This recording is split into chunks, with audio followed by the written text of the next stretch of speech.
આમ કહેવાય છે કે માઇક અને હા સમજી ગયા. બે મિત્રો અહીંયા હાજર છે. બંને મિત્રોનો પરિચય કરી લઈએ અને બહુ સમય નહીં બગડે. આપણે માત્ર ને માત્ર સાથે જ વિદ્યાર્થીઓ કે વિદ્યાર્થી કે અધ્યાપકો જિલ્લામાં છે. એટલે તમારી જે કાંઈ સમસ્યા છે એ સમસ્યા મારી પણ છે. કારણ કે કાલે રાતના 7 વાગે પહોંચ્યો હતો તો 2-3 વખત બાળું ખોલવા માટેનું મેં નોક કરી પણ ખોલી નહીં. એટલે આજે તો હું કહીને જ આવ્યો છું કે મિત્રો છે તો પીક પર હવે હું કહીને આવ્યો છું ઘરે આવીને કોફી પીશ. એટલે 5 વાગે મારો કોફીનો સમય છે, એની પહેલાં આપણે છૂટા થઈ જઈશું. બીજો ખાસ 2 મિત્રો આવ્યા છે. ખાસ એક ભાઈ છે ડૉક્ટર સમીરભાઈ પ્રજાપતિ, આ છે રાધનપુર સંસ્કૃત વિભાગના અધ્યક્ષ, બોર્ડ ઓફ સ્ટડીના મેમ્બર છે અને એની કારકિર્દી બહુ લાંબી છે. લગભગ 32 વર્ષનો કોલેજનો અનુભવ છે. 5 પુસ્તકો એમણે લખેલા. સમીરભાઈ સંસ્કૃતના છે. 5 પુસ્તકો પોતાને લખેલા છે અને 15 પુસ્તકોનું સંપાદિત કર્યું છે. લગભગ સેમિનારો અને અધિવેશનમાં 80 જગ્યાએ પેપર વાંચન કરેલું છે.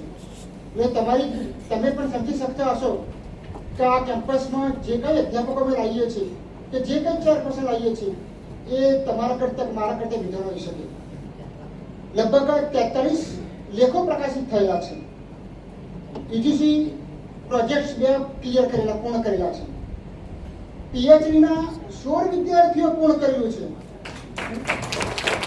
હું તો હજી બધું ખાઉં છું. મારા 15 સાહેબે શરૂ કર્યા છે, પણ એમના એ વડીલ છે એટલે એના લેવલ પર આવી છે ત્યાં માર્ક થઈ જશે.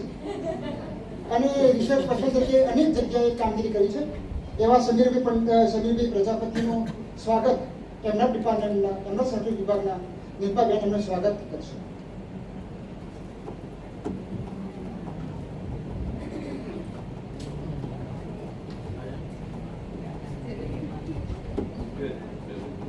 બુકી અને મેમેન્ટો.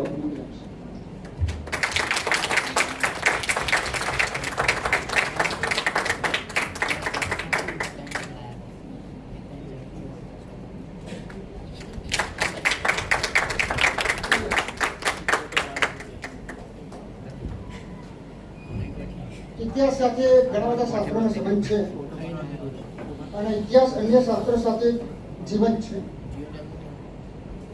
અત્યારના કાલના સેશનમાં, કાલના દિવસમાં અને આજના દિવસમાં થોડો ફેરફાર કર્યો છે. કાલના સેશનમાં બધા જ મોટાભાગે સંસ્કૃતના વિદ્વાનો આવ્યા હતા. કાલે શૈલેષભાઈ આવ્યા હતા, ઇતિહાસ વિષયના હતા અને આર્કોલોજીમાં નિયામક તરીકે કામગીરી કરતા હતા. આજે જસરાજભાઈ ચૌધરી આપણા જ વિસ્તારના વડાલીના આર્ટ્સ કોલેજના પ્રોફેસર છે અને ઇતિહાસ વિષયમાં બીઓ સ્ટડીમાં અમારી સાથે કામ કરે છે. 32 વર્ષનો અનુભવ છે. પીજી સુધી ચલાવે, જેમ આપણા ઇતિહાસમાં એ પીજી ચલાવે પણ પીજી ચલાવે છે. સેમિનારોમાં અને કોન્ફરન્સમાં લગભગ 7 થી 8 જગ્યાએ ચેરપર્સન તરીકે કામગીરી બજાવી છે. એમના 3 વિદ્યાર્થીઓ પીએચડી પૂર્ણ કર્યું છે. બીજા 2 વિદ્યાર્થીઓ અહીંયા પીએચડી કરી રહ્યા છે. આપણા ભારતીય રબારી અને હાથીથી પીએચડી કરે છે. અને ડૉક્ટર બાબા સાહેબ આંબેડકર ઓપન યુનિવર્સિટીમાં એમએના ટીવાયના એસવાના પેપરોમાં પુસ્તકો લેખન કાર્યમાં એ પરામર્શ તરીકે કામગીરી કરી છે. આ સંસ્થા વિષયમાંથી બહુ લાંબો પરિચય આપો, જેમ કે ઘરના ભુવન ઘરના દાખલા એવું લાંબો પરિચય આપતો નથી, પણ સાહેબનું સન્માન અને મુખ્યથી સ્વાગત કરશે ગુજાબેન, આપણા મનોવિજ્ઞાનના હેડ તરીકે.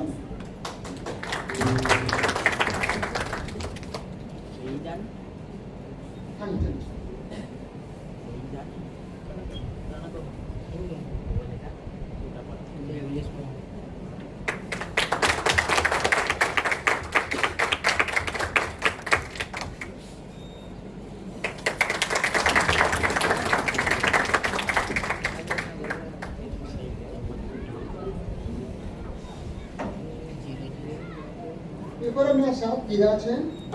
પાછળથી લિસ્ટ આવ્યું છે. 14 જણ છે, 15 જણ છે. એટલે બહુ ચિંતા કરવાની કાંઈ જરૂર નથી. જે જે ભાઈ મિત્રો પેપર અહીંયા વાંચશે એમને પેપર આખું વાંચવાનું નથી. તમે 10 પેજ કે 12 પેજ 15 પેજ આવે તમારું જે કાંઈ હોય તે સારી ભાષામાં અને સારા શબ્દોમાં અને તમે જે કન્ટેન્ટ છે એ તરફ બોલી જશો. આપણે સમયની મર્યાદા થાય 5 મિનિટ આપીએ છીએ, પછી આપણે સમયની પર 5 મિનિટ સંભાળવું છે. હા એ બરોબર છે. એ સ્નેહલબેન ગરાસિયા ઇતિહાસ વિશે બેન પરિચય આપીને તમારા પેપર જરા કરી દીધું છે. બાબરથી આવે છે તે જરા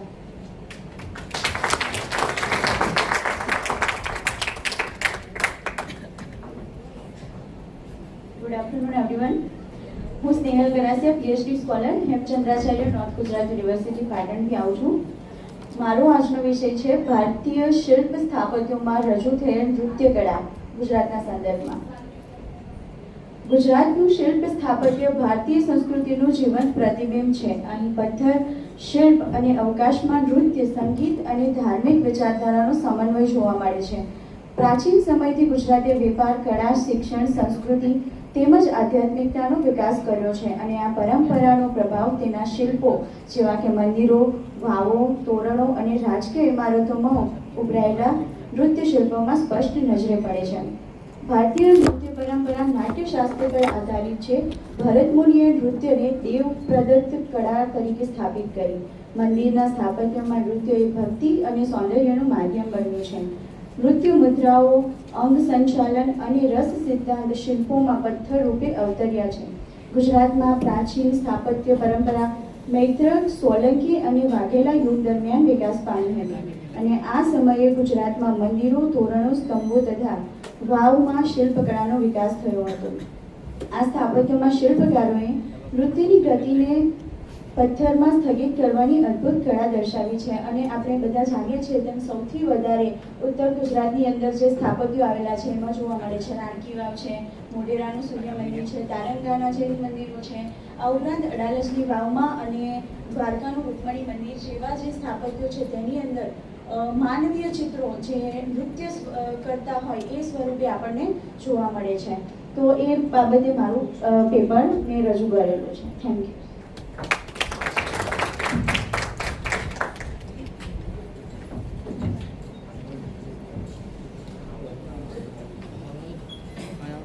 સ્નેહલબેન ડૉક્ટર લલિતભાઈના હાથ નીચે PhD કરી રહ્યા છે અને એમનું આજે લગભગ ગયા અઠવાડિયે એમનું સિલેબસ જમા કરી દીધું છે.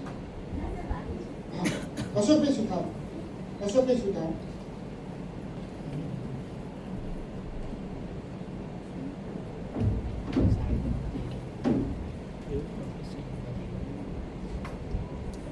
હું Ashok Suthar, MA Parikh fine arts college પાલનપુરથી આવું છું.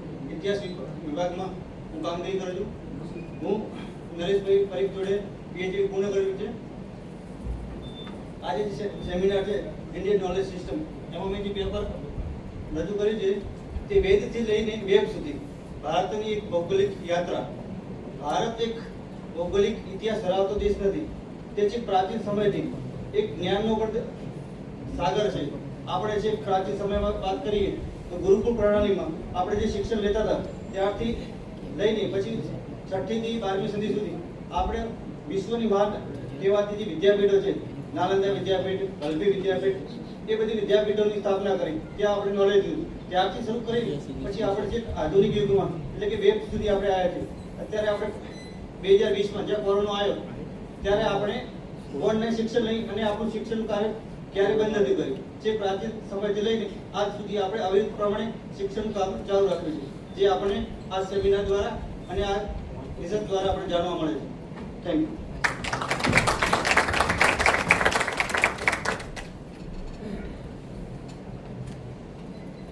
વિવેકભાઈ મીના.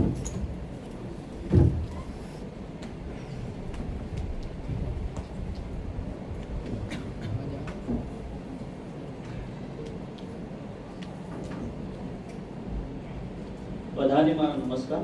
મારું નામ છે મીના કુમાર રામરાજ અને મારો જે રિસર્ચનું પેપર છે subterranean sacred spaces, a socio architecture audit of step well and water ethics in medieval Hadoti. જે હાડોથી